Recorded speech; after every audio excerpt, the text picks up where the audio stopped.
As Caitlin adjusts the microphone, the triplets smile at the crowd and Richard feels his heart skip a beat. Will he find the courage to admit his mistakes in front of everyone? But before we dive into the full story, let me know where you're watching from and what time it is. Now, subscribe to the channel and let's get started. The pregnancy test's 2 pink lines seemed to glow against the sterile white plastic. Caitlin Robinson's hands trembled as she stared at the undeniable evidence of new life growing inside her.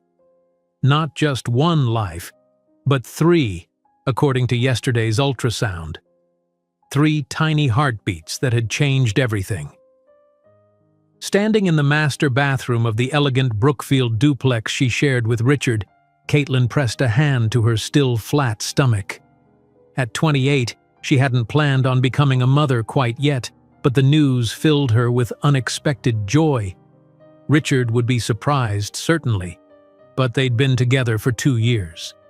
She was the only black woman at most of the corporate dinners she attended as his partner, often joking about being the only splash of color in a sea of pale faces. But they'd built what felt like a solid foundation. "Tonight will be perfect," she whispered, carefully placing the test in a small gift box tied with blue ribbon. For hours, Caitlin prepared an elaborate dinner: Richard's favorite rosemary lamb, roasted potatoes with fresh herbs, and the chocolate souffle he loved. The dining table gleamed with their best china and crystal glasses, candles waiting to be lit. She'd even splurged on a bottle of Chateau Margaux, though she wouldn't be drinking any herself. By 8:30, the food was getting cold. Richard had texted at 6 that he'd be slightly delayed, but now he wasn't responding to messages. Anxiety crept along Caitlin's spine as she checked her phone again. The small box with the pregnancy test sat at Richard's place setting, hidden under his napkin, her life-changing surprise waiting to be revealed. When she finally heard his key in the lock at 9:15, Caitlin quickly lit the candles and smoothed her dress. A deep emerald silk that complemented her warm brown skin and brought out flecks of gold in her eyes. "Richard, dinner's ready?" she called, her voice carrying a brightness she didn't entirely feel. He appeared in the doorway, his tall frame silhouetted against the hall light. Something in his posture made her heart skip, his shoulders rigid, jawline tense. His tailored suit looked impeccable as always, but he didn't step forward to kiss her as he usually would. "I'm not hungry," he said, his voice clipped. "We need to talk." Caitlin felt her smile falter. "I made your favorite. What's wrong? Did something happen at work?" Richard moved to the dining room but remained standing, his gaze avoiding the romantic setup. "Something happened, yes. I received the proposal to take over as vice president at Manhattan headquarters. I'm accepting on Monday." "Richard, that's wonderful!" Relief flooded through her. This was good news, not bad. "We can look for apartments this weekend and—" "There is no we in this equation, Caitlin," he interrupted, finally meeting her eyes with a cold stare that made her blood run cold. "This is my ticket to the executive board. I can't bring baggage." The word hung between them like a physical blow. Caitlin stepped back, her hand instinctively moving to her stomach. "Baggage?" she repeated, her voice barely audible. "What are you saying?" "I'm saying this was never going to be permanent. You must have known that." His tone was matter-of-fact, as if discussing weather rather than demolishing their relationship. The Calloway name has certain expectations attached to it. Her mind raced to make sense of his words. This couldn't be happening, not tonight of all nights. Without thinking, Caitlin reached for the small box under his napkin. "Richard, there's something you need to know." Her fingers trembled as she held out the box. "I'm pregnant." He stared at the box without taking it. "Open it," she whispered. Reluctantly, he pulled the ribbon and lifted the lid. The pregnancy test lay inside, its 2 pink lines unmistakable. His face paled. "And it's not just one baby," Caitlin continued, her voice gaining strength from the need to protect what was growing inside her. "It's triplets." She expected shock, perhaps fear, maybe even cautious happiness once the news sank in. Instead, Richard's expression hardened into something she'd never seen before, contempt mingled with suspicion. "You planned this to trap me, didn't you?" he accused, his voice venomous. "What? No! How could you even think? How convenient that you get pregnant right before my promotion." He pushed the box away as if it contained something toxic. "Did you stop taking your pills? Was this your insurance policy?" Tears welled in Caitlin's eyes, but she refused to let them fall. "That's not true. I would never—" "Let me be clear," Richard cut her off, his voice dropping to a clinical coldness that was worse than shouting. "You are incompatible with my trajectory. You always were." He began pacing, transforming before her eyes into someone she didn't recognize. "Let's be realistic. A black girl from Baltimore with community college education would never be accepted in Callaway circles. You were an interesting experience, not the end game." Each word cut deeper than the last. Caitlin stood frozen, watching as Richard walked past her toward their bedroom. She followed in stunned silence as he pulled a leather suitcase from the closet and began methodically packing his designer clothes. "You don't have the sophistication, the connections, or the pedigree to be the wife of someone in my position," he continued, folding a cashmere sweater with meticulous care. "Our children would be complications." "Our children," she repeated, finding her voice at last. "3 babies who need their father." "I'm not father material," he replied without looking at her. "I never pretended to be.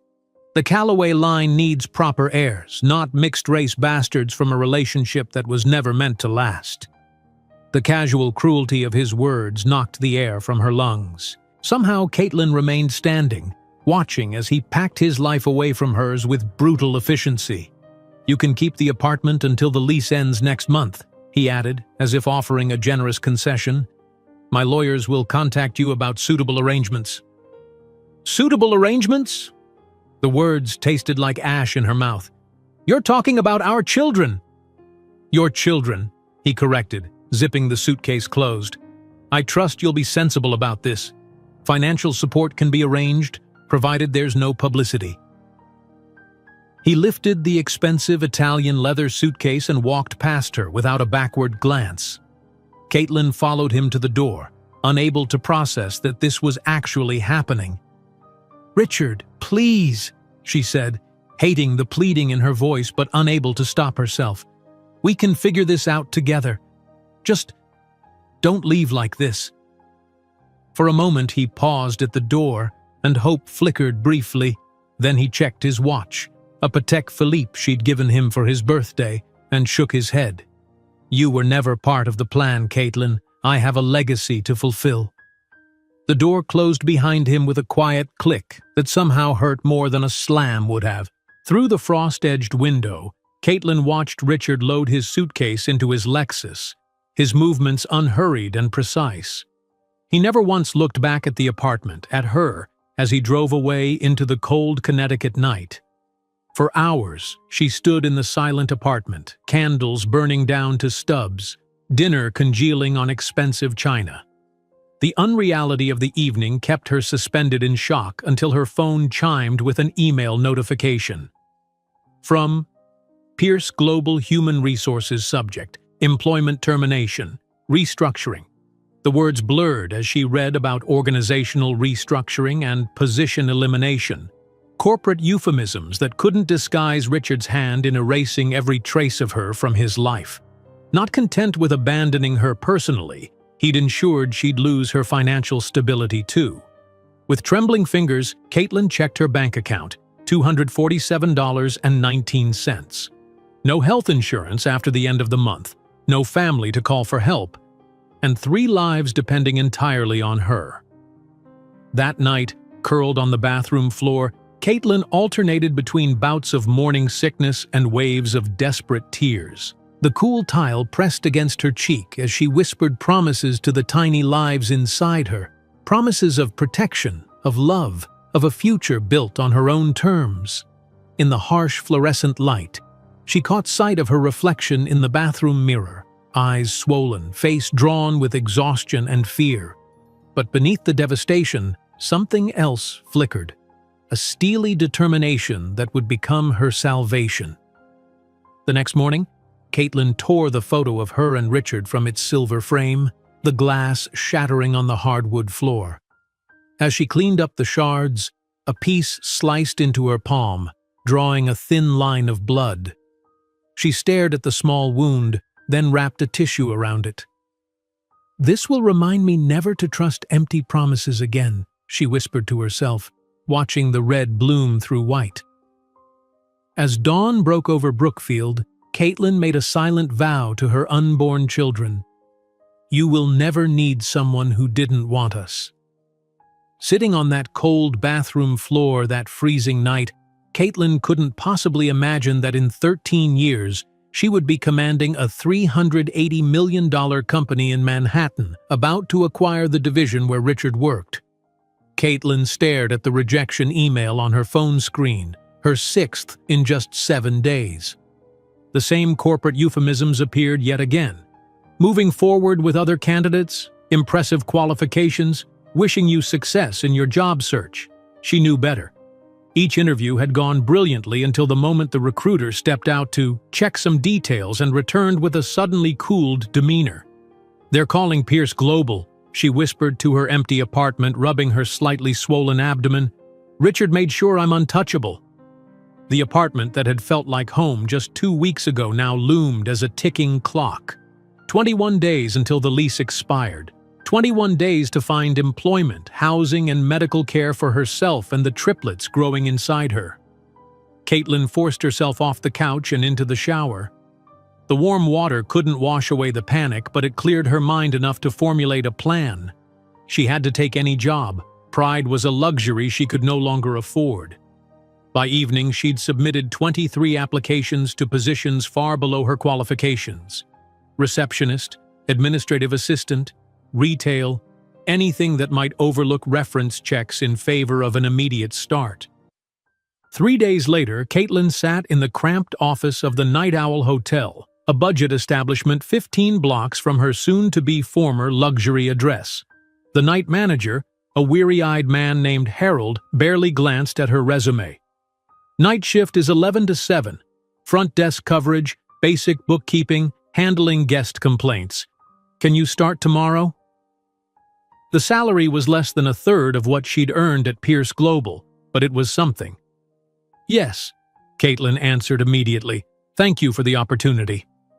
That night, she created accounts on 3 freelance transcription sites, calculating how many hours of audio she could process between her morning return from the hotel and her evening bout of pregnancy sickness.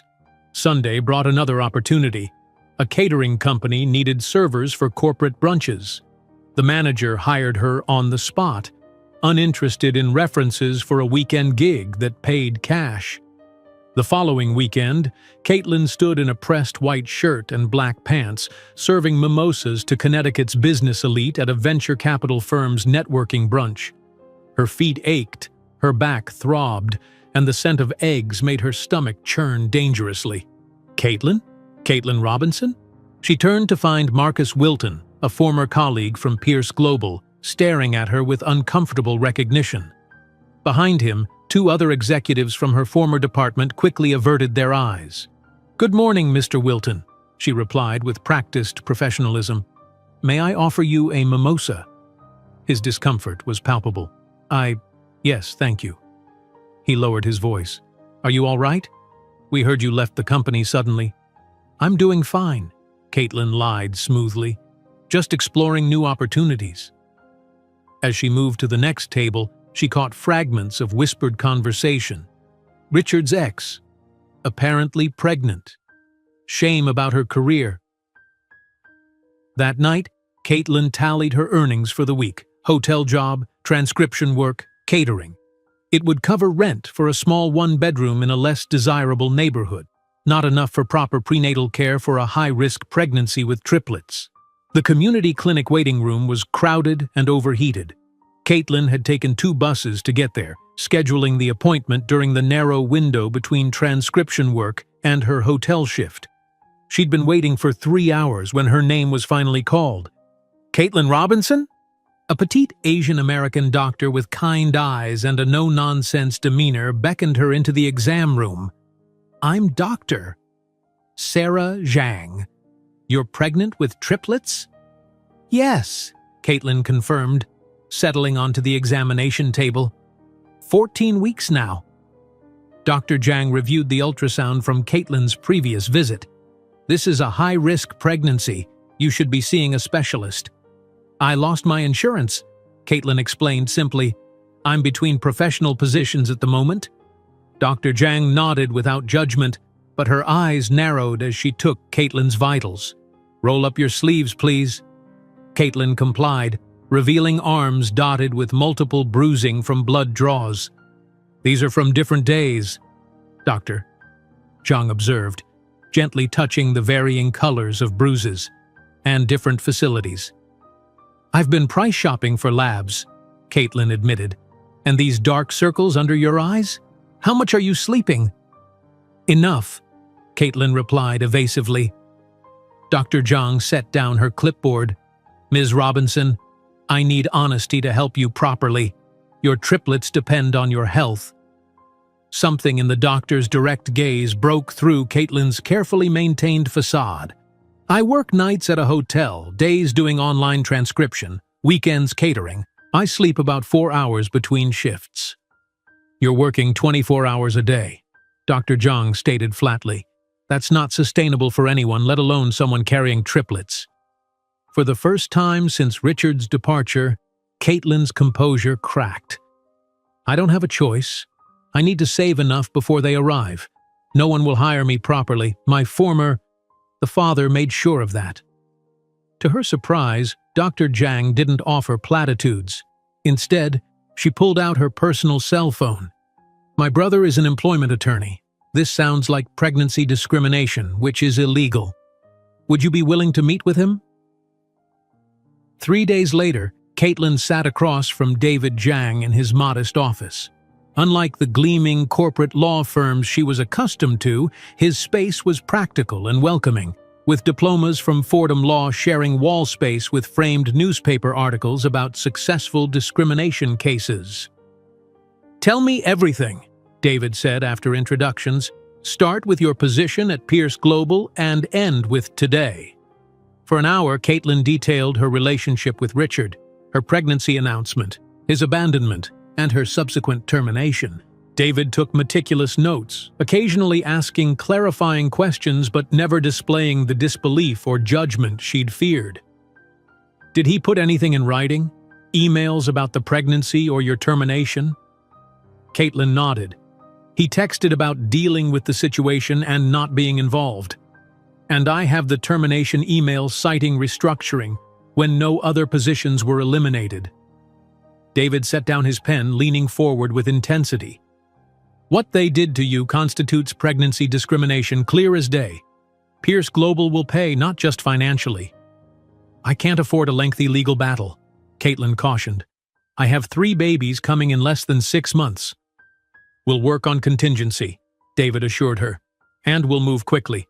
Companies like Pierce Global typically settle when faced with solid evidence. They can't risk the publicity." As weeks passed, the legal process advanced silently in the background. David gathered evidence, documented the pattern of rejected job applications following reference checks, and prepared a demand letter to Pierce Global's legal department. Meanwhile, Caitlin's nights at the hotel desk became her sanctuary for creative thinking.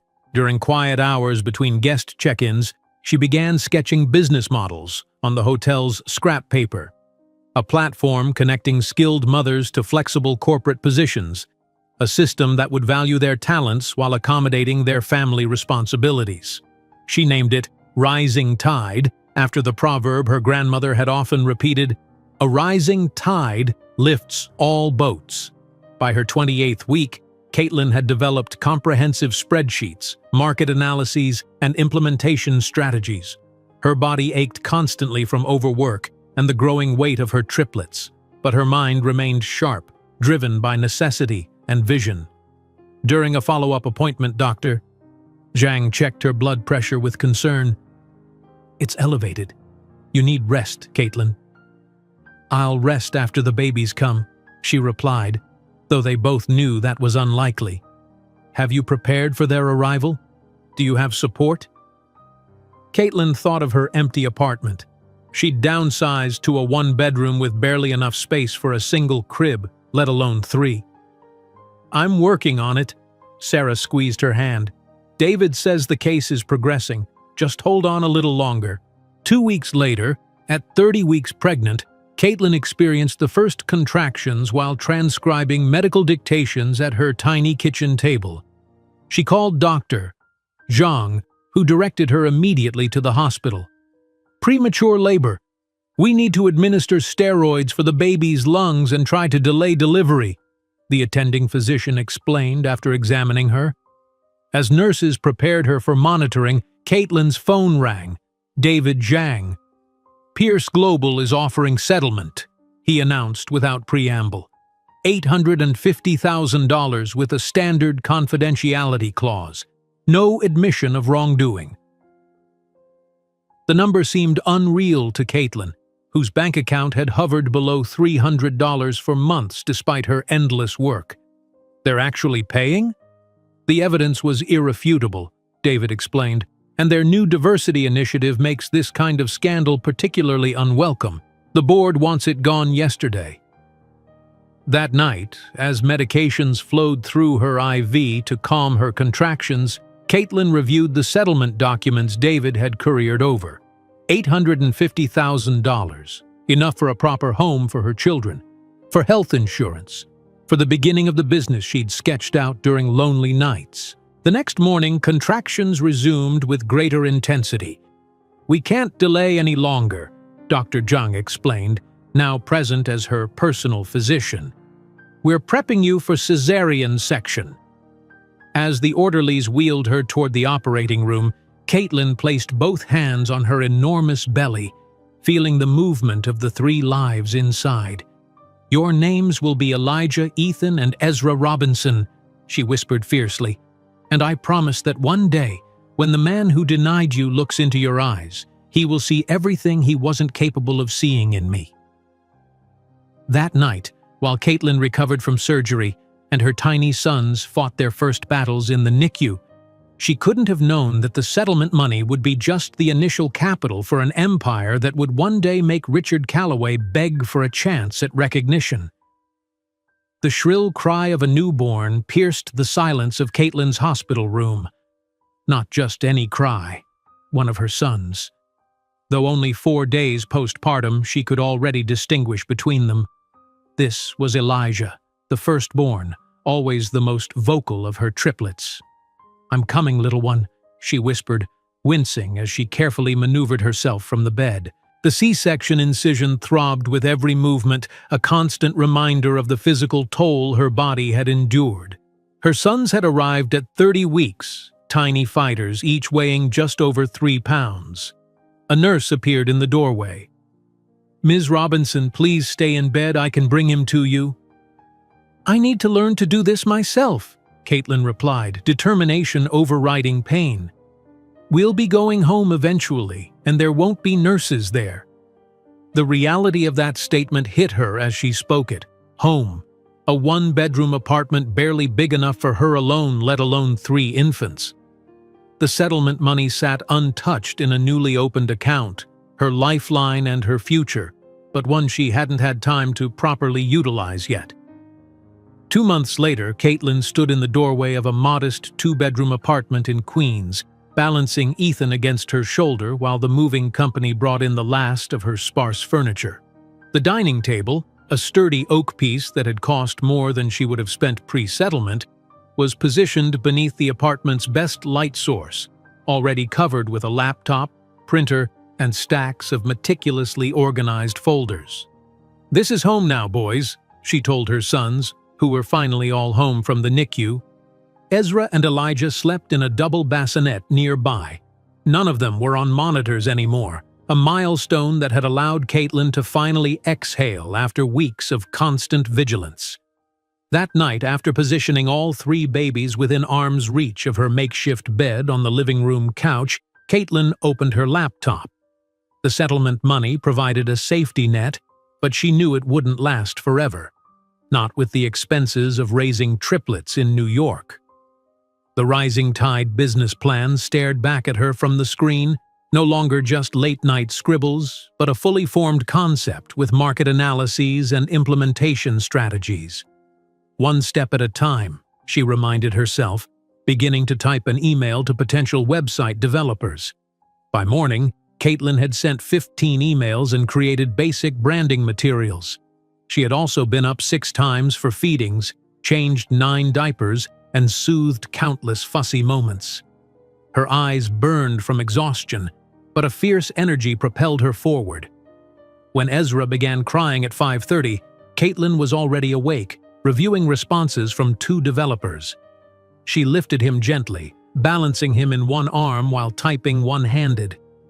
"We're building something important," she whispered against his tiny head. "Something that will make sure no other mother faces what I did." 3 weeks into her new routine, the phone rang during a rare moment when all 3 boys were sleeping. "Is this Caitlin Robinson? This is Marcus Reed from Empowered Woman blog. Your business concept was mentioned to me by a mutual contact." Caitlin straightened, instantly alert. "Yes, this is Caitlin. Which concept are you referring to?"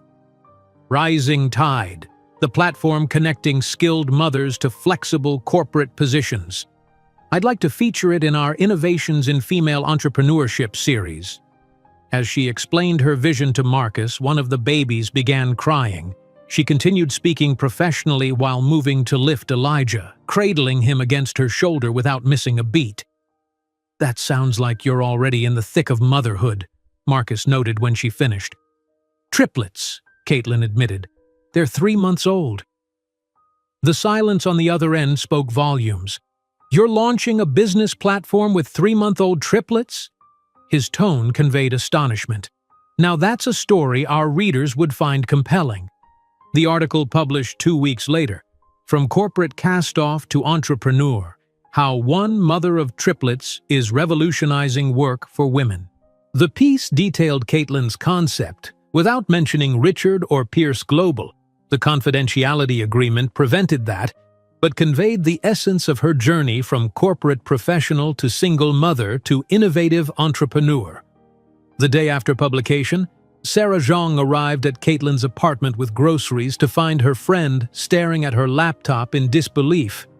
26 emails from potential clients, Caitlin explained, and 3 from investors wanting to hear more. Sarah peered over her shoulder at the screen, then at the triplets napping in their shared crib. "You're doing the impossible, you know that? Most people would have crumbled." "Not an option," Caitlin replied simply, shifting Ethan, who had awakened and was fussing against her chest. "They need me to succeed." 2 months later, Caitlin prepared for her first in-person meeting with a potential corporate client. Her wardrobe, once filled with designer pieces suitable for Pierce Global, now consisted mainly of practical, washable items that could withstand baby spit-up and constant wear. "You look perfect," Sarah assured her, adjusting the collar of Caitlin's only remaining professional blazer, now slightly too big after the weight she'd lost from constant motion and too often forgotten meals. "Are you sure you can handle all 3 for 2 hours?" Caitlin asked anxiously, looking at her 5-month-old sons. "I'm a pediatrician," Sarah reminded her, "and their godmother. We'll be fine." The meeting went better than Caitlin dared hope. Heritage Consulting, a mid-sized firm specializing in non-profit management, agreed to a pilot program connecting them with 5 professional mothers for project-based work. She returned to the apartment, exhausted but triumphant. "I got it," she announced to Sarah, "our first corporate contract." David Zhang arrived an hour later with a bottle of inexpensive champagne. "To the first of many," he toasted, raising his glass. "Rising Tide is going to take off, Caitlin." That night, after her friends left and the babies were finally asleep, Caitlin allowed herself a rare moment of reflection. 6 months ago, she'd been abandoned, pregnant, and unemployed. Now she had 3 beautiful sons, and the beginning of a business that could potentially help thousands of women like her. "We're going to be okay," she whispered to her sleeping children. "Better than okay." 1 year later, Caitlin stood before a small group of potential investors in a rented conference room. The triplets, now walking on unsteady legs, were being watched by Sarah's mother for the afternoon. Her presentation materials were professional but not lavish. Every penny of the initial settlement money that wasn't dedicated to the children's needs had gone into developing the Rising Tide platform. "Our pilot programs have demonstrated 92% client satisfaction," she explained, advancing her slides, "and an extraordinary 98% retention rate for the mothers in our program." The investors nodded appreciatively, but Caitlin could sense their hesitation. She was still an unknown quantity, a single mother without the pedigree or connections that typically open doors in the venture capital world. 2 days after the presentation, the Empowered Woman blog published a follow-up article, "Rising Tide Rises: How One Woman's Vision is Changing the Landscape for Working Mothers." The piece detailed the successful pilot programs and featured testimonials from both corporate clients and mothers who had found meaningful, flexible work through the platform. In his corner office overlooking Manhattan, Jonathan Pierce, CEO of Pierce Global and Richard Calloway's longtime mentor, scanned the article with growing interest. The name Caitlin Robinson triggered a vague memory. Hadn't there been an analyst by that name in their Connecticut office? Hadn't Richard dated her? He pulled up the company's personnel database, searching for historical records. There it was. Caitlin Robinson, terminated during organizational restructuring 15 months ago. The timing tickled something in his memory. Hadn't Richard mentioned personal troubles around that time? Something about a relationship ending badly? Jonathan read the article again, noting the mention of triplets. He did the math quickly in his head, then sat back in his leather chair, a deep frown creasing his forehead. The next morning, his town car pulled up outside a modest office building in Queens. The small brass plaque beside the third-floor suite read simply, "Rising Tide." Inside, Caitlin was balancing Ezra on her hip while speaking on the phone with a client. The office was functional but sparse. A few desks, a meeting area, and a small enclosed space with toys where the triplets could play within her sight. When her assistant announced that Jonathan Pierce was asking to see her, Caitlin nearly dropped the phone. "Mr. Pierce?" she said evenly when he entered, her expression betraying nothing of the shock and apprehension churning inside her. "This is unexpected." The silver-haired executive studied her for a moment, then the children playing nearby. His gaze lingered on their distinctive green eyes identical to those of his protégé. "Ms. Robinson? Jonathan Pierce. I believe we need to talk." The conversation began tensely with Caitlin on guard and Jonathan measuring his words carefully. "I came to apologize for Richard's behavior and the injustice you suffered at Pierce Global," he finally said, surprising her with his directness. "You know then," Caitlin stated rather than asked. Jonathan nodded. "I suspected when I read the article. Seeing your sons confirms it. They have the Calloway eyes." He reached for the business plan sitting on her desk, flipping through it with the practiced eye of someone who had evaluated thousands of proposals in his career. "This isn't just an idea," he said after several minutes of silence. "It's a solution to a systemic problem. You've identified a market gap that benefits both corporations and an underutilized workforce." He closed the folder, meeting her gaze directly. "I'm prepared to invest $2 million in Rising Tide, not as charity but because I believe in its success." That night, as Caitlin tucked her sons into their cribs, she couldn't have predicted that Jonathan's investment would be just the beginning of a meteoric rise that would, in a decade, place her face-to-face with Richard under circumstances he could never have imagined. Jonathan Pierce's investment transformed Rising Tide overnight. With $2 million of backing from one of New York's most respected business leaders, doors that had previously been closed suddenly swung open. Caitlin moved operations from the tiny Queens office to a modest but professional space in Lower Manhattan, hiring her first 3 employees, all mothers returning to the workforce after extended absences. "We practice what we preach," she explained to a journalist touring the new office 5 months after Jonathan's investment. The space featured an integrated childcare area visible through a glass partition, where Caitlin's triplets played alongside the children of her employees. Standing at the entrance to her first real office space, Caitlin felt a surge of pride as she cut the ceremonial ribbon. Elijah, Ethan, and Ezra, now sturdy toddlers of almost 2, stood beside her, their matching outfits carefully chosen for the occasion. She had positioned them front and center, making them part of every milestone. They were not the complications Richard had dismissed, but the inspiration and heartbeat of everything she built. "This ribbon represents more than a new office," Caitlin told the small crowd of supporters, clients, and local press. "It represents a new model of business that recognizes talent doesn't disappear when someone becomes a parent." Sarah and David Jang stood in the front row, beaming with pride. Jonathan Pierce nodded approvingly from the back, his presence lending gravitas to the event without overshadowing Caitlin's accomplishment. Inside the new space, evidence of Caitlin's philosophy was everywhere. The conference room featured a digital clock that counted down meeting times, enforcing efficiency. Workstations were equipped with privacy screens for video calls with children. Most radical of all, the official operating hours ended at 3 in the afternoon, synchronized with school dismissal times. "Our corporate clients initially balked at the structure," Caitlin explained during her first executive meeting in the new space. "But the results speak for themselves.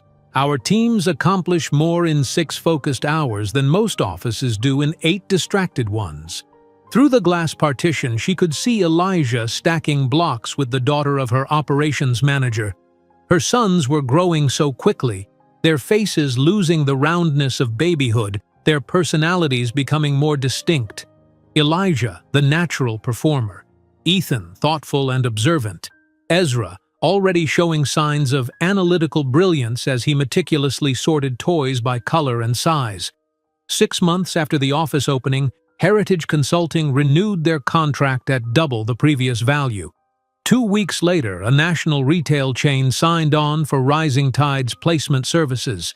By the triplets' 3rd birthday, Caitlin had expanded operations to Boston, with Philadelphia slated for the following quarter. "The Harvard Business Review wants to interview you for their Disruptors series," Margaret, her newly hired assistant, announced one morning, "and Forbes is considering you for their 30 under 35 list." Caitlin looked up from her laptop, where she had been finalizing proposals while Ethan napped against her shoulder. "Schedule the Harvard interview during nap time next week for the Forbes photo shoot. See if they can come here. I want to include the children's area in the background." The Forbes photo shoot took place on a crisp autumn day. Caitlin wore a tailored navy suit, not designer label but well-made and confident. The photographer positioned her against the glass partition, ensuring the integrated childcare area was visible behind her. "Can you explain the Rising Tide model?" the journalist asked as the photographer adjusted lighting. "We've reimagined work as something that coexists with family rather than competing against it," Caitlin replied, maintaining her poised smile despite Elijah choosing that moment to knock over a tower of blocks. "Our model creates structures where both clients and employees win. Companies get exceptional talent, and parents maintain meaningful careers without sacrificing their families." The resulting article, "The Rising Tide Model of Family Work Integration," positioned Caitlin as a visionary challenging outdated corporate structures. Orders for the magazine edition exceeded expectations, and Rising Tide's client inquiries tripled in the following month. By the time the triplets turned 4, Rising Tide had outgrown its initial space. The new offices occupied an entire floor in a midtown building, with an expanded childcare center and dedicated quiet rooms for parents needing to handle family emergencies without leaving work. "Mommy, look what I made," Elijah called one evening as Caitlin prepared dinner in their new apartment. a spacious 3-bedroom on the Upper West Side purchased outright with her growing income. She turned from the stove to find her son holding a crude violin fashioned from a cereal box and rubber bands. "It's like the one in the music book," he explained seriously. "Can I have a real one?" 2 weeks later, a child-sized violin arrived. To everyone's surprise, Elijah took to it with extraordinary focus, his small fingers quickly learning to produce recognizable melodies. Not to be outdone, Ethan gravitated toward the small keyboard Caitlin purchased, while Ezra remained more interested in his building blocks and simple math puzzles. "They're displaying remarkable aptitudes," noted their preschool teacher during a parent conference, especially considering they're being raised by a single parent with a demanding career. Caitlin bristled slightly at the implied criticism. "They're thriving because they're raised in an environment where work and family complement each other, not compete," she replied evenly. "That's the entire foundation of my business." As Rising Tide expanded to 6 cities across the East Coast, Caitlin began receiving speaking invitations. Her first major address, at the Women in Business Conference in Chicago, carried the title "From Adversity to Innovation: How Necessity Created a New Business Model." The night before her speech, Caitlin practiced in her hotel room while video chatting with her sons, now 5 years old and staying with Sarah. "Are you nervous, Mommy?" Ethan asked, his face serious on the screen. "A little," she admitted, "but I'm excited to share our story." "Our story," Ezra repeated thoughtfully. "About how you made Rising Tide for us?" "For us and for all the other mothers who needed a different way to work," she explained. The conference hall the next day was packed with women eager to hear from the founder of what Business Insider had recently called the most disruptive force in corporate America's approach to working parents. Caitlin spoke without notes, her passion evident as she described creating opportunity from rejection. "Success isn't about proving someone wrong," she concluded to thunderous applause. "It's about proving you were right about yourself all along." By the time the triplets turned 6, Rising Tide had evolved beyond its initial platform. Caitlin now oversaw 3 divisions: the original employment matchmaking service, a newly launched incubator for mother-led startups, and a scholarship foundation for children of single-parent households. The boys' elementary school talent show marked a turning point Caitlin couldn't have anticipated. As she helped Elijah adjust his collar and straightened Ethan's bow tie backstage, she felt the familiar combination of pride and exhaustion that defined her life as a working mother. "Remember, deep breath before you start," she reminded Elijah, who would be performing a surprisingly advanced violin piece. Ethan would accompany him on piano, a partnership that had developed naturally between the twins. From her seat in the 3rd row, Caitlin recorded every moment on her phone as her sons took the stage.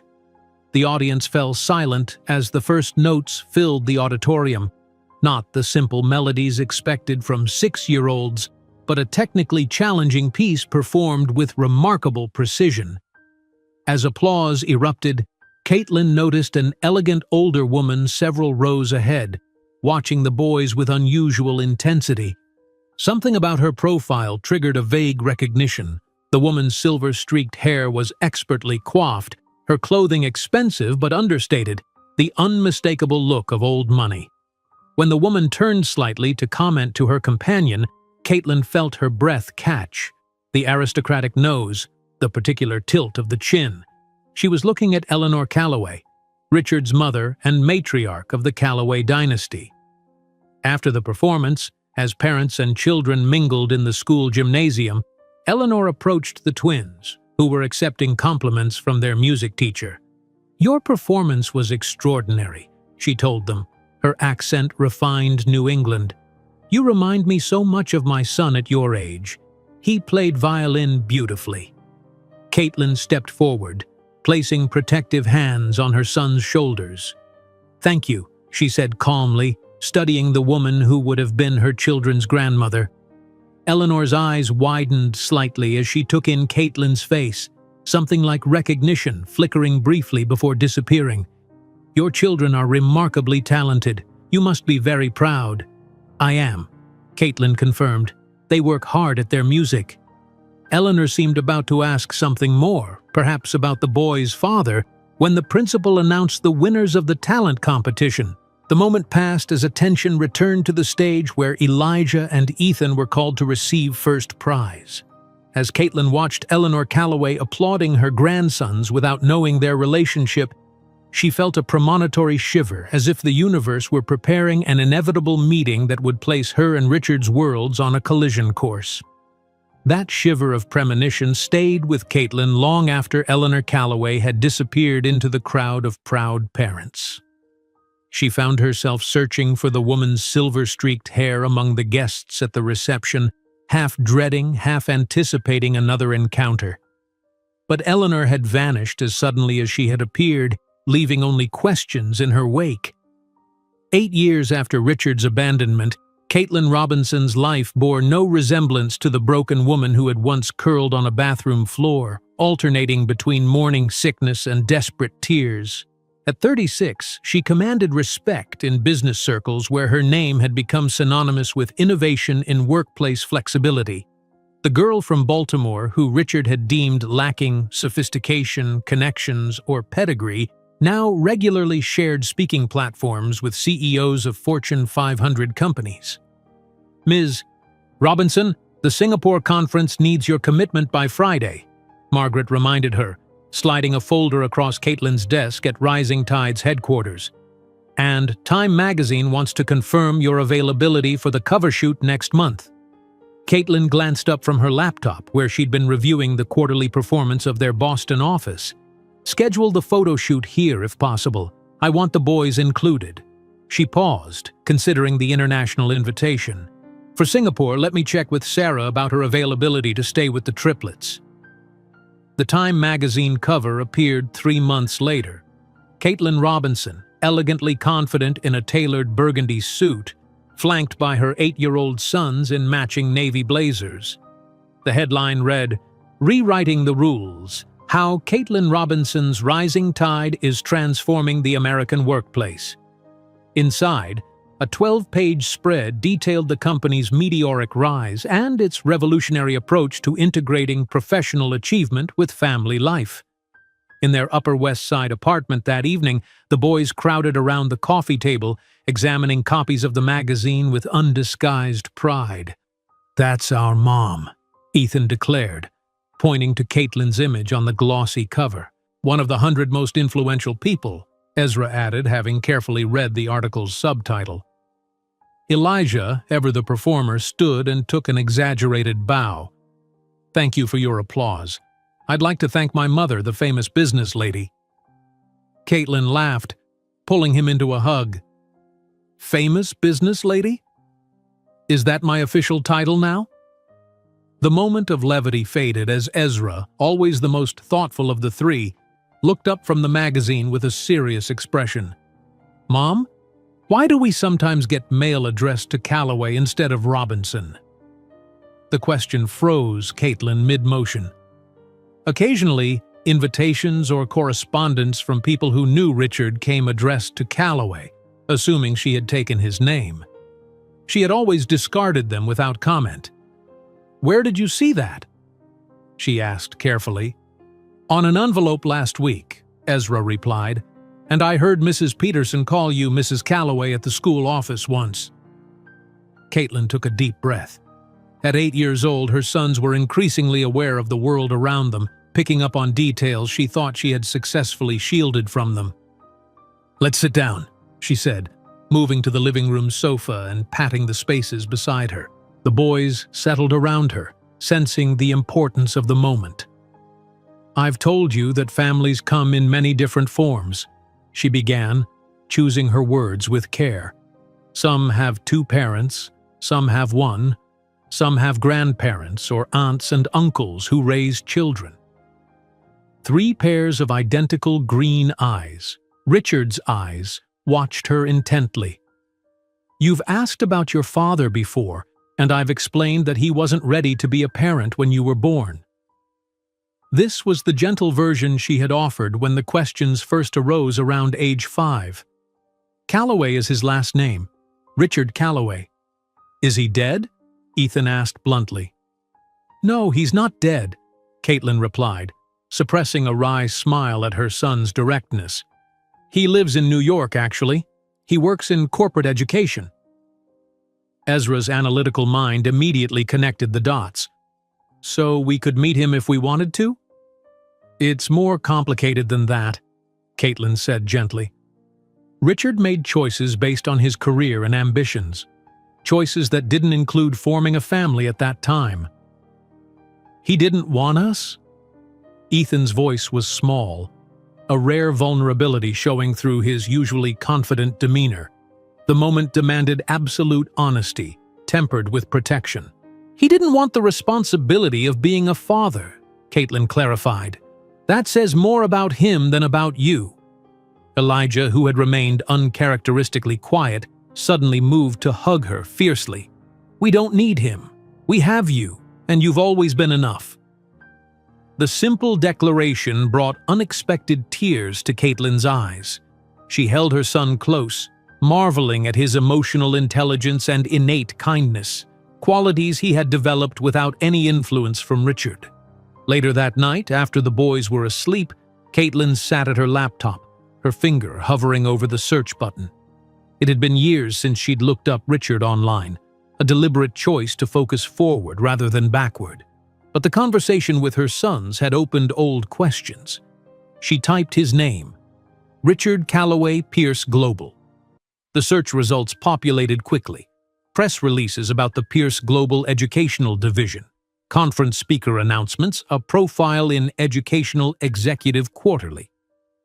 Richard's corporate headshot showed a man still handsome but slightly heavier with the beginning of gray at his temples. According to the most recent articles, he had divorced 2 years earlier after a brief childless marriage to Catherine Winthrop, daughter of a prominent banking family. The irony wasn't lost on Caitlin. The man who had abandoned his children as complications incompatible with his ambitions had failed to produce the proper heirs he had spoken of with such certainty. She closed the laptop, her gaze falling on the framed photograph of the triplets taken at their recent spring concert. Elijah with his violin, Ethan at the piano, and Ezra proudly displaying the mathematics award he had won the previous week. They were thriving, not despite growing up without Richard, but perhaps because they had been raised in an environment where their worth was never questioned. "You are the best thing that could have happened," she whispered to their photograph, "even in the worst circumstances." The following week brought news that further expanded Rising Tide's growing influence. The governor of New York appointed Caitlin to a special commission on workplace equity, and the Wharton School invited her to deliver a guest lecture series on entrepreneurial innovation. Most significantly, the Rising Tide Scholarship Foundation announced its first major initiative, $10 million dedicated to supporting college education for children of single-parent households. At the press conference announcing the scholarship fund, Caitlin stood at the podium with characteristic poise, her words carrying the weight of personal experience. Educational opportunity should never be limited by family structure, she told the assembled journalists. This foundation recognizes that single-parent families produce extraordinary children capable of remarkable achievements when given proper support. The triplets, dressed in matching suits for the occasion, stood beside her as she fielded questions. Their presence, 3 living embodiments of her philosophy, spoke more powerfully than any prepared statement. As summer approached, bringing with it the boy's 9th birthday, Caitlin found herself increasingly occupied with expansion plans. Rising Tide was preparing to launch in Chicago, their first venture west of the Mississippi, and preliminary discussions were underway for potential international partnerships in London and Singapore. The Rising Tide model translates well globally, she explained during a board meeting, advancing through slides that showcased the company's growth trajectory. Workplace-family integration isn't just an American issue, it's universal. Jonathan Pierce, still her most significant investor and now a trusted advisor, nodded his approval from across the conference table. The market is confirming what we already knew. You identified a systemic gap that needed filling. That night, as Caitlin drifted toward sleep, her phone chimed with an email notification. Normally, she would have ignored it until morning, but the sender name caught her attention. Pierce Global Educational Division. The subject line read, "Confidential Potential Acquisition Notice." The message was brief, informing all department heads that preliminary discussions were underway regarding a potential acquisition of the Educational Division by an unnamed buyer. All personnel were instructed to continue operations normally while maintaining absolute confidentiality about the process. Caitlin stared at the email, a strange sensation spreading through her chest. The message hadn't been meant for her. It had clearly been forwarded by someone inside Pierce Global who thought she should see it. As she drifted to sleep that night, Caitlin couldn't have known that across town, Richard Calloway was receiving a similar memorandum about the possible acquisition, completely unaware that it was the first move in an elaborate chess game that would soon bring him face to face with his past. The email notification from Pierce Global lingered in Caitlin's thoughts as morning sunlight streamed through the windows of her Upper West Side apartment. She hadn't mentioned it to anyone, not even Jonathan, as she considered the implications. If the Educational Division was being sold, it presented both an opportunity and a reckoning she hadn't anticipated. Now, at 39, Caitlin Robinson commanded a view that matched her achievements. Standing at the floor-to-ceiling windows of Rising Tide's headquarters on the 47th floor, she gazed across Manhattan's skyline, the early autumn sun glinting off glass towers that housed companies she now partnered with or, in some cases, outperformed. "The Japanese investors are online too," Margaret announced, entering with a portfolio of documents requiring signatures. "They're particularly interested in the Tokyo expansion timeline." Caitlin straightened her emerald silk blouse, a deliberate choice that highlighted the gold flecks in her eyes, and returned to her desk. Behind her, an impressive mural chronicled Rising Tide's evolution, from the crude sketches made at a hotel reception desk to the current enterprise valued at $250 million. "Tanaka-san, thank you for your patience," she began, slipping effortlessly into the poised, authoritative tone that had become her professional signature. "I've reviewed your proposal and believe we can accelerate the timeline for the Tokyo office." 40 minutes later, as she concluded the call with commitments for an additional $12 million in funding, the door burst open. "Mom, we're late for rehearsal!" Ethan's voice carried the urgency only an 11-year-old could infuse into a schedule conflict. Behind him, his identical brothers created a visual echo, 3 versions of the same striking features, Richard's green eyes set in faces that increasingly reflected Caitlin's determination. Elijah clutched his Stradivarius violin, a gift from a philanthropist who had been moved to tears by the prodigy's performance at a charity event.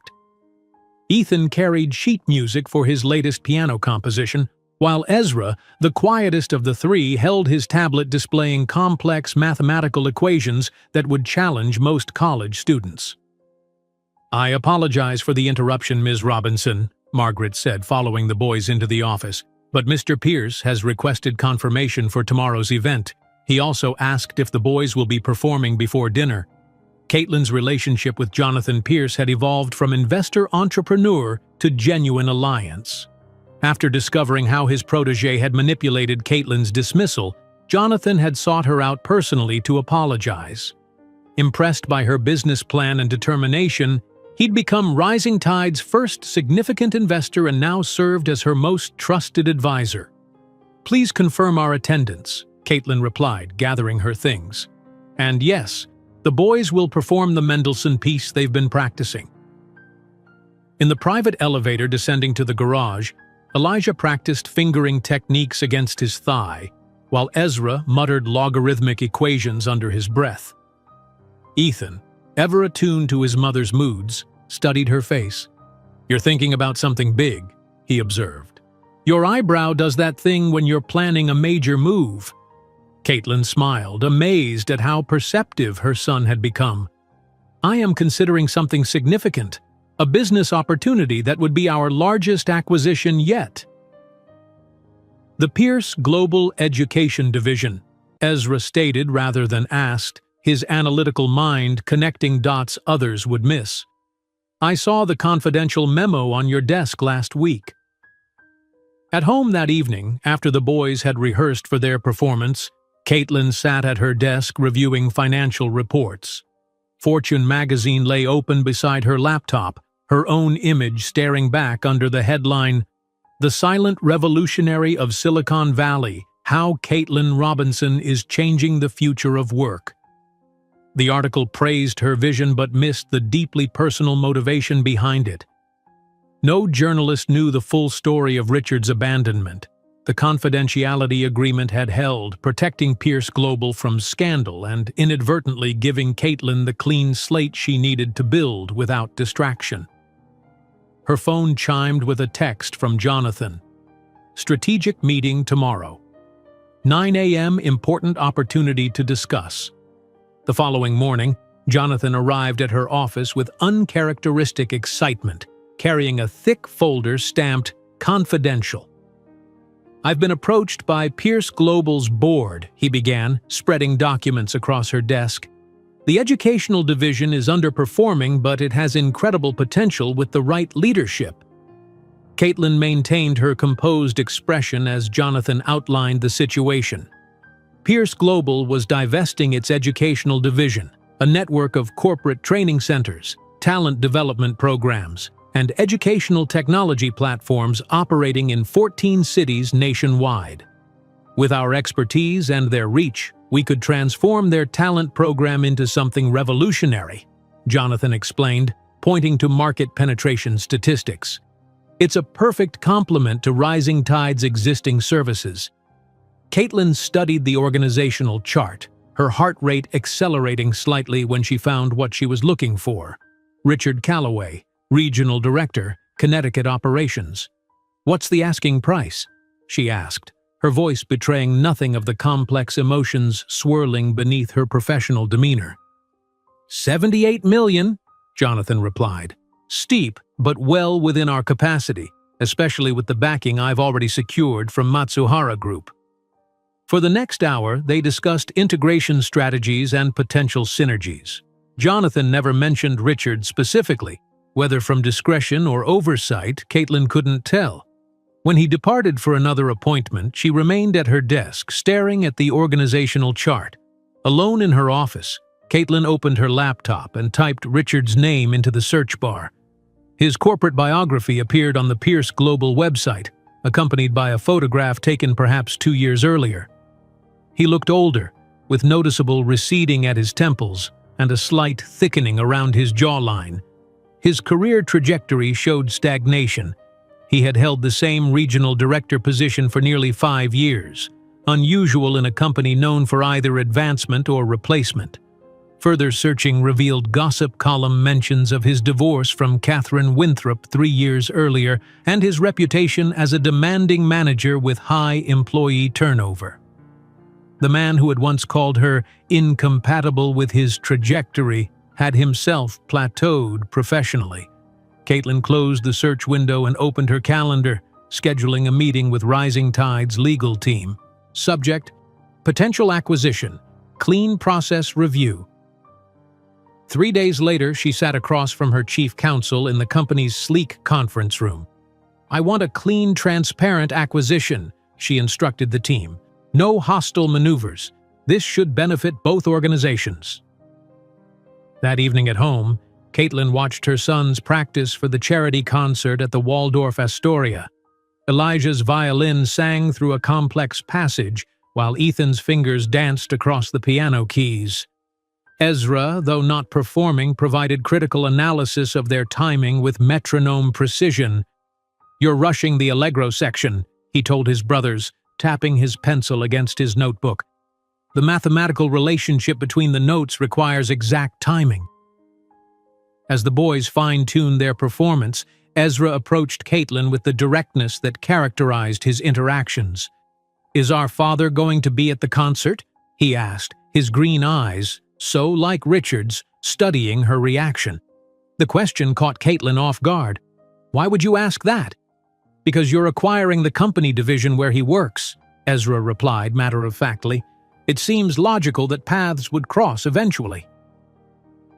Caitlin chose honesty, as she always did with her sons. "No, he doesn't know about the concert.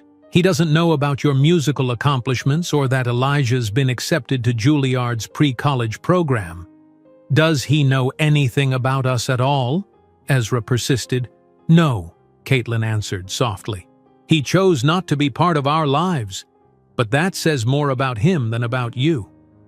The following week, Caitlin sat in the law offices of Blackwell and Chen, signing the preliminary acquisition agreement. $78 million for the educational division of Pierce Global, including all 14 training centers, proprietary curricula, and approximately 1,200 employees. "The transaction will be announced at next month's gala for social innovators," she confirmed, applying her signature to the final document. "Until then, complete confidentiality is essential." After the lawyers departed, Jonathan produced a bottle of champagne from his briefcase. "To the next phase of rising tide," he toasted, handing her a crystal flute. "And to unexpected reckonings." Caitlin clinked her glass against his, a small smile playing at the corners of her mouth. "To the future, whatever it holds." As she signed the preliminary documents, Caitlin couldn't possibly imagine that in a few weeks, in the ballroom of the Waldorf Astoria, fate would orchestrate the most dramatic reunion possible when Richard Calloway finally faced the complications he had abandoned. The champagne flute felt cool against Caitlin's palm as she watched the bubbles rise to the surface, each one a tiny celebration of the path that had led her here. The acquisition papers for Pierce Global's educational division lay signed on the mahogany table, the ink barely dry. $78 million. A figure that would have seemed impossible to the pregnant, abandoned woman she had been 13 years ago. "To the future," she echoed Jonathan's toast, taking a small sip before setting down her glass. "And to the past that made it possible." The week that followed passed in a whirlwind of preparation. The acquisition would be announced at the Gala for Social Innovators, where Caitlin would be honored for her revolutionary approach to workplace-family integration.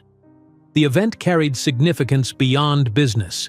It represented a milestone in her journey from outcast to industry leader. In her office at Rising Tide headquarters, Caitlin reviewed the final guest list Margaret had placed on her desk. Her eyes scanned the names methodically until they locked on one that sent an electric current through her body.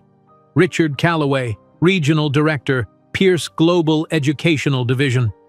For a moment, she simply stared at the name, memories cascading through her mind.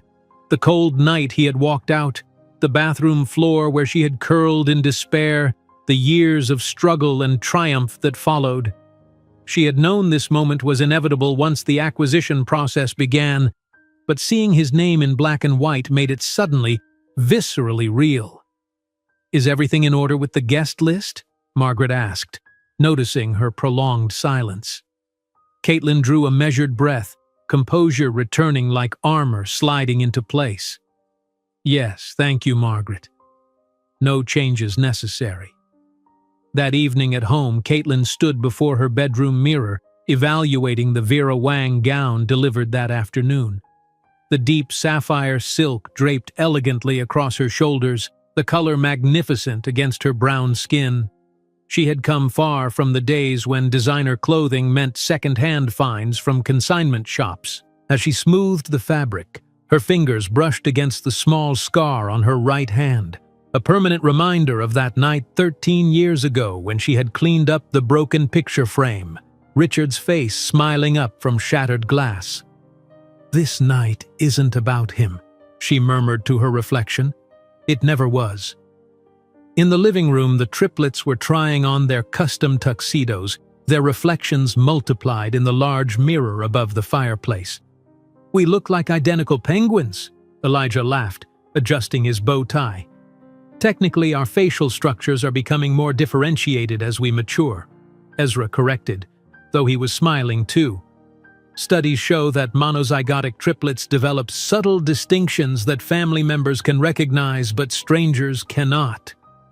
"I still can't tie this properly," Ethan complained, fumbling with his bow tie. Caitlin moved behind him, her fingers expertly adjusting the fabric. "You'll get it with practice," she assured him. "Your father never could manage it either. He always used clip-ons when formal wear wasn't provided." The casual mention of Richard, rare in their household, silenced the room briefly. Caitlin had maintained her promise to never lie to her sons about their father, but she spoke of him sparingly, sharing neutral facts rather than dwelling on the pain of his rejection. "Will he be there?" Elijah asked directly, his perceptiveness matching his musical gifts. "At the gala?" Caitlin nodded, meeting her son's eyes in the mirror. "Yes. He's a regional director in the division we're acquiring. Does he know about us? That we'll be there?" Ethan's question carried no judgment, only curiosity. "No," she answered honestly. "He knows the Rising Tide Foundation is acquiring his division, but not about your performance or your connection to me." The boys exchanged glances, communicating in the silent language they had developed in utero and refined throughout childhood. "We should practice extra hard then," Elijah decided, reaching for his violin case.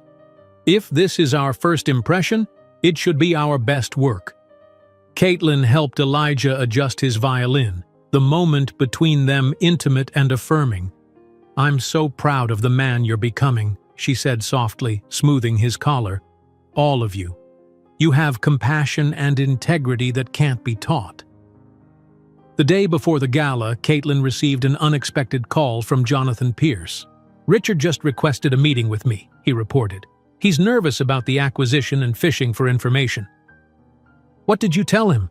Caitlin asked, her voice steady despite the flutter in her stomach. "Only what everyone else knows, that the announcement will be made at tomorrow's gala. He seems completely unaware of your connection to Rising Tide."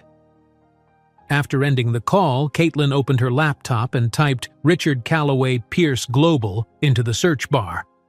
The results populated quickly, including a recent article about the pending acquisition with his photo, older now, with thinning hair and a slightly heavier build than she remembered, but still recognizably the man who had once called her children complications.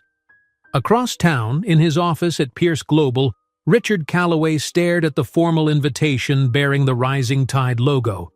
The cream-colored cardstock announced the Gala for Social Innovators at the Waldorf Astoria, where the Foundation's latest initiatives would be unveiled.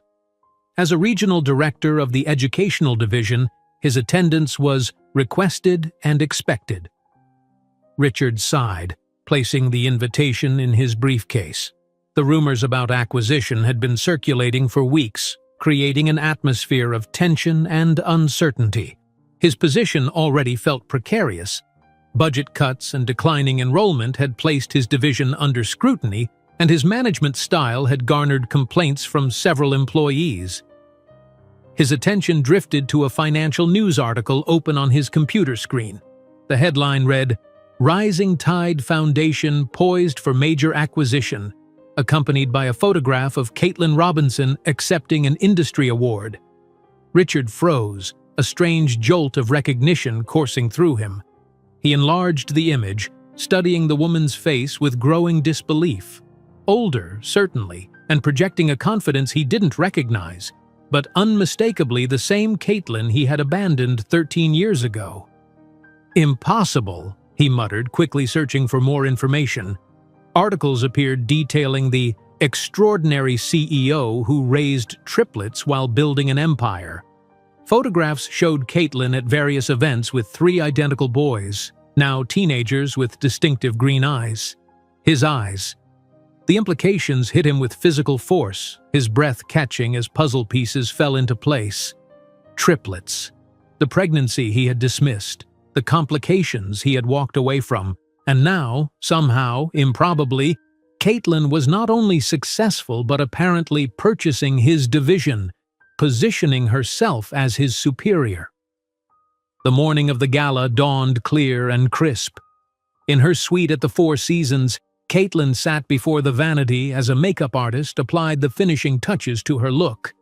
Hairstylists, wardrobe consultants, and assistants moved efficiently around the room, creating an atmosphere of focused preparation. Caitlin studied her reflection as the artist worked, noting the journey written in her features. The frightened girl from Baltimore had evolved into a woman of substance and authority, someone who commanded boardrooms and influenced policy. Her company was valued at $250 million. Her personal net worth exceeded $45 million. Time magazine had named her among the 100 most influential people of the year. And her sons, the mixed-race bastards Richard had rejected, were flourishing beyond any parent's wildest hopes. Elijah's violin playing had earned him early acceptance to Juilliard's pre-college program. Ethan's piano compositions had won national recognition.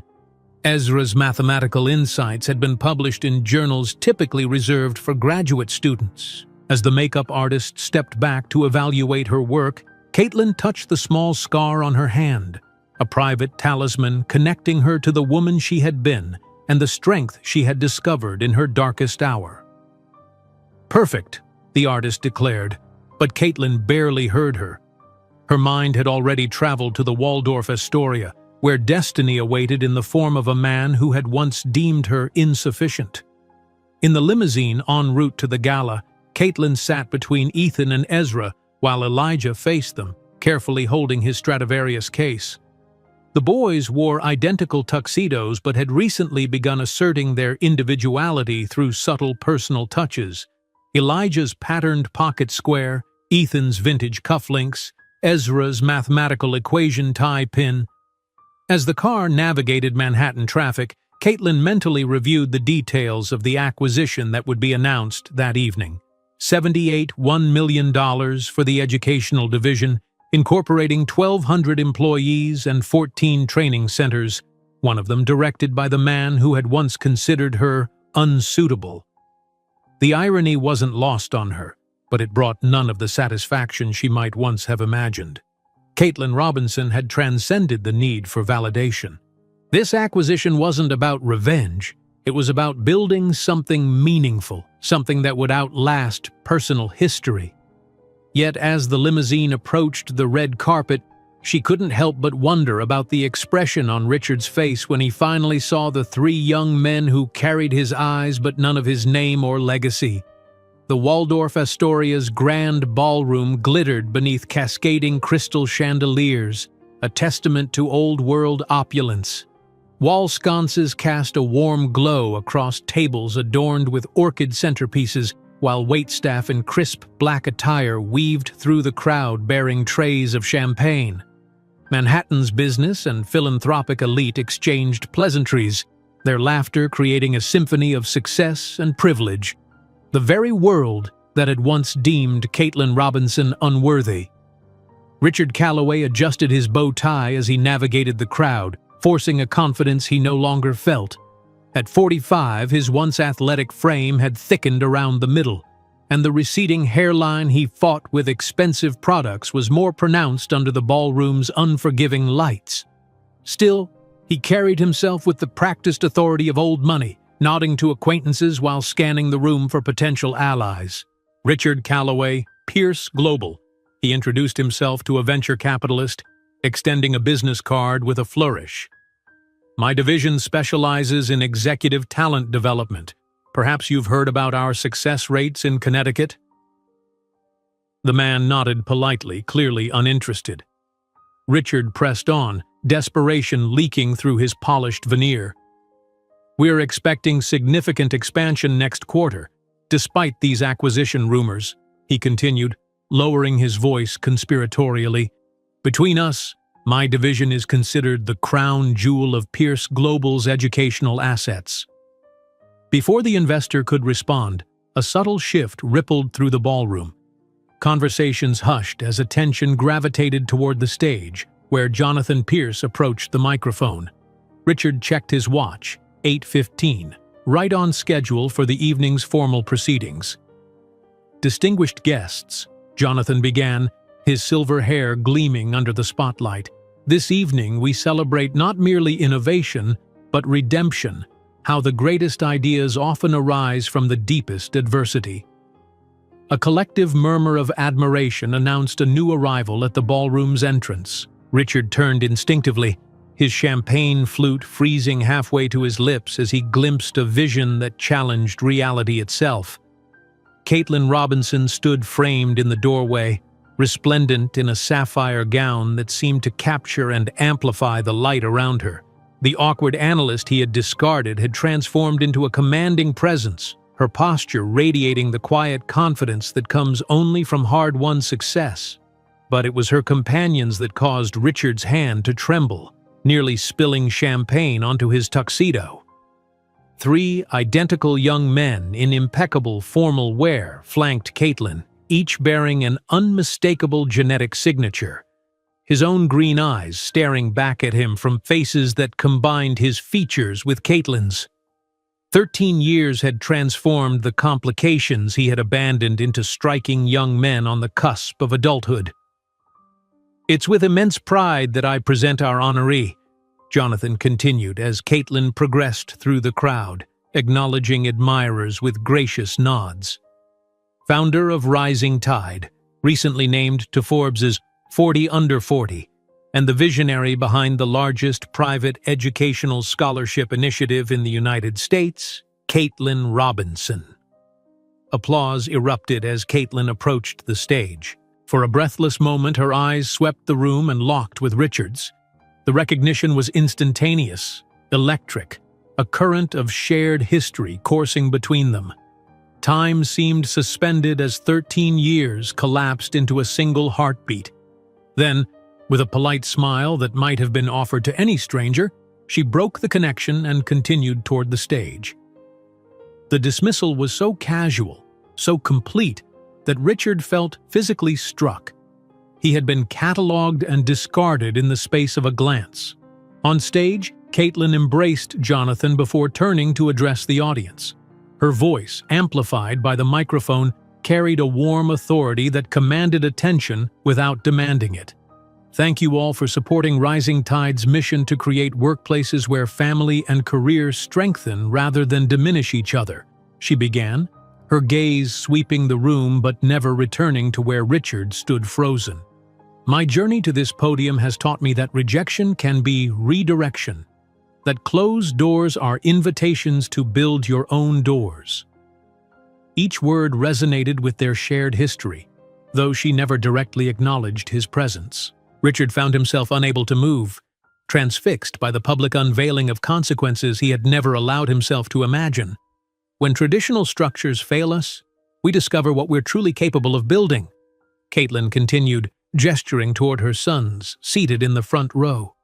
Rising Tide was born from the recognition that talent doesn't diminish with parenthood. It finds new purpose.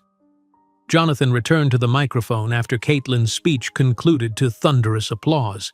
"It's with great pleasure that I share some significant news," he announced, his voice carrying a note of satisfaction that made Richard's stomach clench. Rising Tide Foundation has just finalized the acquisition of Pierce Global's educational division, including all its programs and personnel.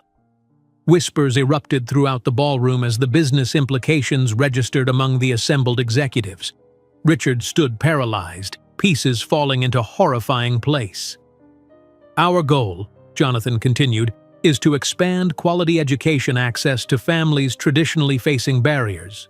He paused, his next words landing with precision. "Ironically, among the assets acquired is the Connecticut Talent Program directed by Mr. Calloway, who will now report directly to Rising Tide's board." The camera flashes captured the exact moment comprehension dawned on Richard's face. The public revelation that he was no longer merely a guest at this event, but property recently purchased by the woman he had abandoned. During the cocktail reception that followed, Richard maneuvered desperately through the crowd, ignoring colleagues who sought information about the acquisition. His focus remained singular, reaching Caitlin. After 15 minutes of strategic navigation, he positioned himself near her conversation with a prominent senator. "Caitlin," he murmured when the politician stepped away momentarily, "could we speak privately?" She turned toward him with glacial composure, not a flicker of emotion disturbing her professional demeanor. Her transformation was even more striking up close, not just physically, but in the fundamental certainty she projected, so different from the eager-to-please analyst he had known.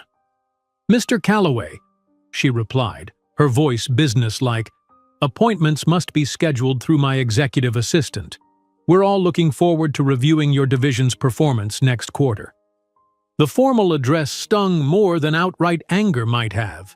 He persisted, lowering his voice. They're my sons, aren't they?" Before Caitlin could respond, Elijah approached with the easy confidence of someone secure in his place in the world. "Mother, the Japanese ambassador would like to discuss the Tokyo program expansion." "Thank you, darling." She smiled warmly. Then, turning back to Richard, "These are Elijah, Ethan, and Ezra Robinson. My sons." The emphasis on the surname was subtle but devastating. Richard stared at the three teenagers who carried his distinctive green eyes but nothing of his name or legacy. The boys regarded him with polite curiosity, clearly unaware of his significance. The situation deteriorated further when Ezra, observing Richard's intense focus, tilted his head quizzically. "Are you all right, sir? You look like you've seen a ghost." Richard struggled to form words, his gaze fixed on Elijah's poised demeanor. You play violin?" He finally managed, gesturing weakly toward the instrument case visible at their table. "Since I was 4, Elijah replied courteously. "I've just been accepted to Juilliard's pre-college program." The moment exploded into new complexity when Jonathan approached, casually draping an arm around Caitlin's shoulders with the familiarity of a trusted ally. "Should we brief our newest executive about next week's benefit event? All regional directors are expected to attend with a minimum donation of $25,000. "Naturally," Caitlin smiled, her composure unruffled. "Pierce Global previously covered such contributions, but as a foundation, our donations are personal. I'm sure Mr. Calloway understands the value of investing in fatherless children." The calculated precision of her words left Richard reeling as they moved away, leaving him alone in the crowded ballroom. As photographers captured Caitlin surrounded by admirers, her sons standing tall beside her, Richard couldn't tear his gaze from the family portrait he had rejected, the legacy he had dismissed as complications, now standing as living testimony to his greatest miscalculation. While Richard observed attonito the three teenagers who carried his distinctive green eyes but nothing of his surname or legacy, he couldn't imagine that the true reckoning would come the following day, when the financial press would explore not only the corporate acquisition, but the personal history behind it.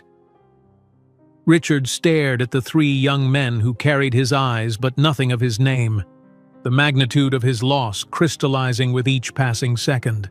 The noise of the gala faded to a distant hum as he watched Caitlin guide their sons, her sons, through the crowd with practiced grace, her hand occasionally touching a shoulder or straightening a bow tie with the casual intimacy that should have been his privilege. The next morning arrived with merciless clarity. Richard awoke in his Upper East Side apartment, head pounding from too much scotch consumed after the gala. He reached for his phone and immediately wished he hadn't. The screen displayed 12 missed calls, 23 text messages, and an email inbox overflowing with notifications. The Wall Street Journal's headline glared accusingly, "From pregnancy dismissal to company acquisition, Caitlin Robinson's epic reversal." Beneath it, a side-by-side photo comparison told the story without words. Richard, pale and disheveled, standing frozen with shock beside a radiant Caitlin receiving applause. He scrolled through other publications with growing horror. The New York Times business section featured an analysis of the acquisition, with a sidebar exploring the human interest angle of a single mother building an empire while raising triplets. The Financial Times praised the strategic brilliance of Rising Tide's expansion into educational services, noting that The acquisition transforms Robinson from inspiring success story to legitimate industry titan. None explicitly mentioned his abandonment. The confidentiality agreement had held, but the implications were clear to anyone with basic deductive skills. Sources close to Robinson confirm she raised her sons entirely alone after their father chose not to participate in their upbringing, was diplomatic phrasing that nonetheless painted him as exactly what he was, a man who had walked away. Richard's phone rang again. His assistant, sounding uncharacteristically hesitant. "Mr. Calloway, there's a memo from Rising Tide HR in your company inbox. It's marked urgent." With trembling fingers, Richard opened his laptop and found the message. Subject: pending restructuring, confidential. The language was corporate and sterile, eerily identical to the termination notice Caitlin had received 13 years earlier. All regional directors were to submit complete performance records and budget justifications by the end of the week. Positions would be evaluated for strategic alignment with Rising Tide's mission and values. The symmetry was too perfect to be coincidental. Richard's mouth went dry as he realized Caitlin had kept receipts, perhaps even the original termination email, and was now orchestrating a mirror image of his betrayal. Desperate, he began calling contacts who might provide leverage or protection. His former mentor at Harvard Business School sent him to voicemail.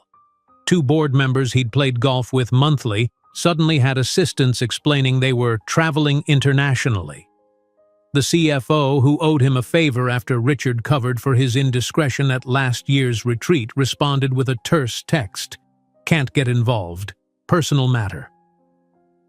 By noon, the pattern was unmistakable. Doors that had always opened for Richard Calloway were firmly closed. His name, once a passport to privilege, had become radioactive. His phone chimed with a text from Catherine, his ex-fiancée. "Dinner cancelled. Father received calls from board members. Cannot risk association with this kind of publicity." Richard stared at the message, the final piece of his carefully constructed facade crumbling. Catherine Winthrop had represented his second chance at creating the proper family he had envisioned. Daughter of old money, impeccable social credentials, connections to the Harvard Business School board, where he hoped to secure a position after his corporate career. "My father sits on the Harvard Business School board," her text continued. "We simply cannot be associated with this kind of publicity." The same credentials he had once deemed Caitlin lacking were now being used to exclude him. That evening, as Richard sat alone in his apartment surrounded by evidence of his unraveling life, the triplets confronted their mother with newspaper clippings and direct questions. In her spacious Park Avenue living room, Caitlin watched her sons spread articles across the coffee table, their expressions serious. "It's him, isn't it?" Ethan asked directly, tapping a photo of Richard from the gala. "The man who left." Caitlin sat down, patting the spaces beside her on the sofa. The moment demanded complete honesty. "Yes," she confirmed quietly. "Richard Calloway is your biological father. He chose not to be part of our lives when he discovered I was pregnant with you." "Why didn't you tell us before?" Ezra questioned, his analytical mind seeking patterns and explanations. "Because you deserved to grow up knowing your worth without the shadow of rejection," Caitlin replied, choosing her words carefully. "And because your story was never defined by who left, but by who stayed and fought." The boys absorbed this information in silence, each processing it in his characteristic way. Elijah, the emotional one, moved closer to his mother. Ethan, the protective one, straightened his shoulders. Ezra, the thinker, continued studying the articles. "Does he want to know us now?" Elijah finally asked. Caitlin considered the question. "I think he's realizing what he missed. But wanting to know you now doesn't erase the choice he made then." 3 days later, Richard appeared uninvited at the children's charity concert where Elijah was scheduled to perform. He stood at the back of the auditorium, watching as the teenager adjusted his Stradivarius with the confidence of someone born to the instrument. Before the performance began, Caitlin materialized beside him, her presence announced only by a subtle hint of jasmine perfume. "You have no right to appear in their lives as if you had any role in them," she said quietly, her voice controlled but intense. "They're my sons too," Richard argued, desperation evident in his hushed tone. "I have rights." "Rights?" Caitlin cut him off, keeping her voice low but incisive. "You abdicated any rights the night you called me an anchor and said our children would be complications. I have emails where you explicitly asked to deal with the situation and not be involved." Richard blanched at his own words, returning to haunt him. "People change, Caitlin. I've changed." "No," she replied with calm certainty. "You've simply recognized that you miscalculated. There's a difference." After the concert, where Elijah's performance earned a standing ovation, Richard attempted to approach the teenager in the lobby. Caitlin made no move to stop him, her expression unreadable as she watched from a few feet away. "That was extraordinary," Richard said, extending his hand to Elijah. "You have remarkable talent." "Thank you," Elijah replied politely, shaking the offered hand without recognition. "Do you work with my mother?" The innocent question struck Richard like a physical blow. Yes, in a manner of speaking. I'm Richard Calloway." A flicker of understanding crossed Elijah's face. Clearly, the name meant something to him. But rather than the emotional reaction Richard had anticipated, the boy simply nodded with polite interest. In the parking lot afterward, Richard made one final attempt as Caitlin walked toward her car with the triplets. "Caitlin, wait!" he called, jogging to catch up. "I made the biggest mistake of my life. We could start over. I have savings. I can contribute financially." She observed him with genuine curiosity. "You really don't understand, do you? There's no place for you here, not out of revenge or anger, simply because we don't need you. We never did." As if to underscore her point, Elijah approached, handing Richard his business card with perfect manners. "Thank you for your interest, Mr. Calloway, but I've had music mentors since I was 5. And as for getting to know you better, I respect the decision you made. I hope you found what you were looking for in Manhattan." The polite dismissal from a son who carried his blood but none of his influence revealed the true dimension of Richard's loss.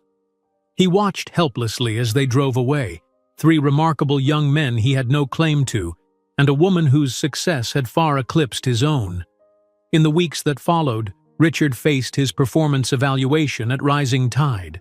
The consultants discovered what he had managed to hide for years. The impressive numbers from his division had been consistently inflated through creative accounting and selective reporting.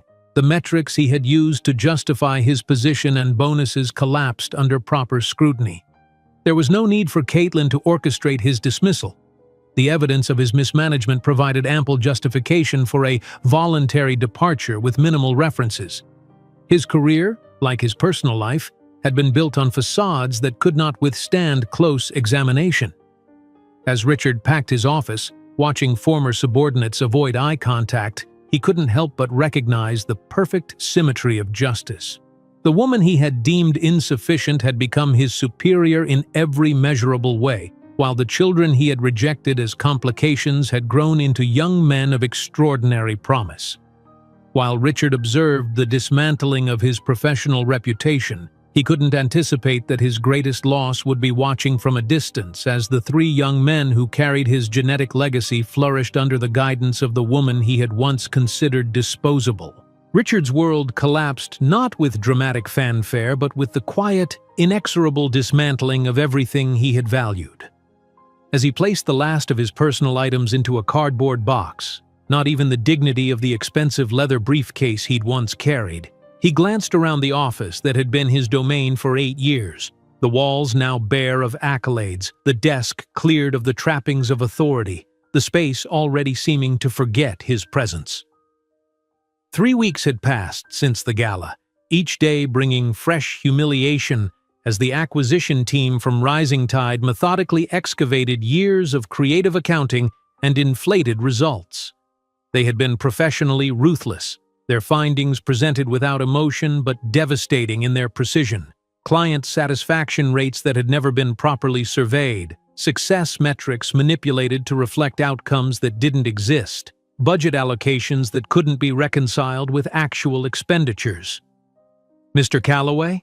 A voice interrupted his thoughts. Margaret, Caitlin's executive assistant, stood in the doorway, her expression professionally neutral. "The exit interview documents require your signature." Richard nodded wordlessly, accepting the folder she extended. The final paperwork described his departure as voluntary resignation, a courtesy that preserved what little professional dignity remained.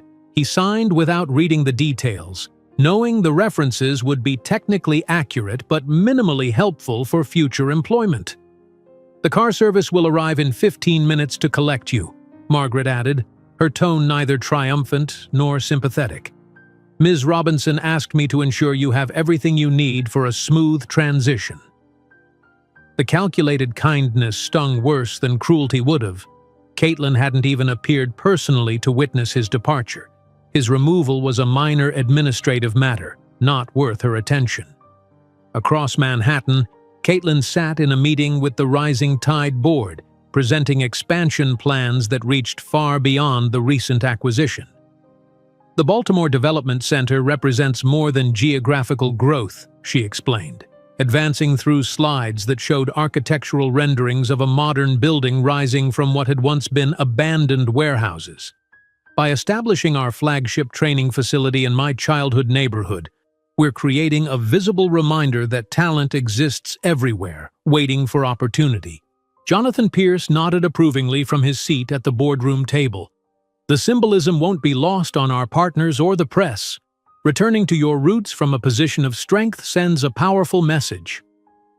Later that evening, as Caitlin reviewed final details for the Baltimore Center's groundbreaking ceremony, Elijah appeared in her home office doorway, violin case in hand. "I've been invited to perform at the opening," he said, his expression serious. "Would that be appropriate?" Caitlin considered the question, understanding its deeper meaning. Since learning Richard's identity, the triplets had navigated their new knowledge with remarkable maturity, each processing it in his own way. Elijah, always the most emotionally intuitive, had been quietly contemplative. "It would be perfect," she assured him. "Your music is part of our family's story. It belongs at every milestone." 2 months later, under clear spring skies, Caitlin stood on a temporary stage erected on the construction site of the Rising Tide Center in Baltimore. The contrast between the gleaming ceremonial shovels and the worn brick buildings surrounding the lot highlighted the transformation this neighborhood would soon undergo.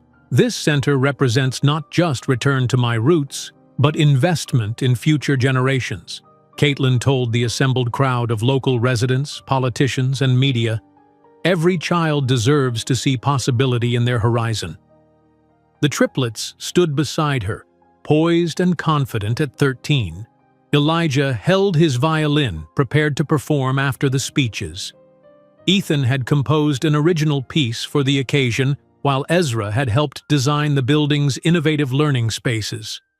They were no longer just her children, but emerging individuals with distinct contributions to make.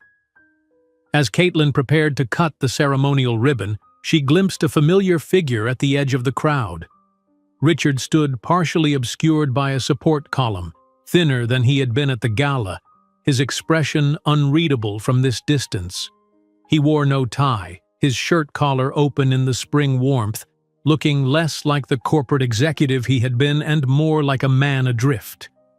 For a moment, their eyes met across the crowd, a silent acknowledgement of the journey that had brought them to this point. But unlike the electric shock of their encounter at the gala, Caitlin felt no anger now, no triumph, not even satisfaction. There was only a tranquil completion, as if the final piece of a long unfinished puzzle had found its place.